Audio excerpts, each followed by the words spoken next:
Pinag-usapan na natin ang dalawang families ng beer, ang ale at ang lager.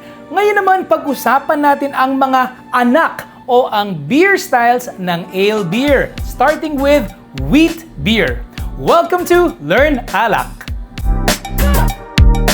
So ngayon nandito na tayo sa ale family and we're starting with wheat beer. So what makes wheat beer special?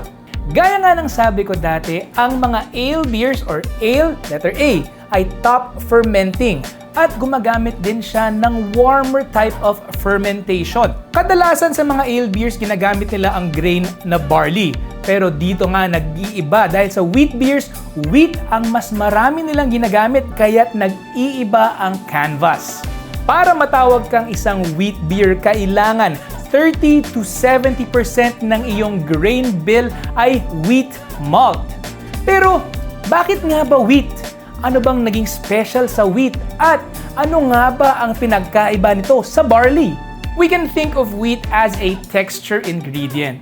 Ang wheat kasi mas mataas ang protein content niya as compared to barley. So, magbabago talaga yung physical properties ng beer natin. So, there are three main differences in the physical properties of a wheat beer.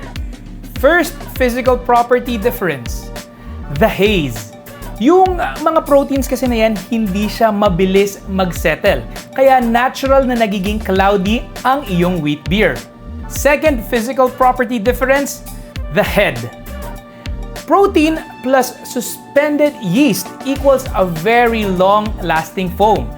Mapapansin ninyo na pag sa wheat beer, parang mousse yung foam niya sa taas. Makapal at matagal mawala. Third difference, the mouthfeel.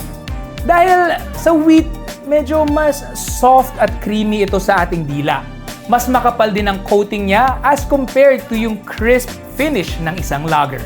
Pero kung wheat grain ang nagbibigay sa beer ng kanyang body, ang yeast naman ang nagbibigay sa kanya ng kanyang soul. Sa ibang beer kasi medyo tahimik lang o neutral ang yeast. Pero pagdating sa wheat beer, ang yeast bida-bida at nagiging star pa ng show. Sa German Hefeweizen, gumagamit sila ng special yeast at naglalabas ito ng esters at phenols. So bigyan ko kayo ng fun fact. Pag umiinom kayo ng wheat beer ninyo at nakaamoy kayo ng banana or ng clove, natural chemical byproduct yan ng yeast na ginagamit nila. Hindi nila hinahaluan ng prutas to or kung anong mang ingredient ha. Sa Belgian wheat beer naman, gumagamit sila ng spicy yeast strain. At kinocombine nila ito with botanicals like orange peel, coriander, at in turn, it gives the beer a peppery and a floral finish.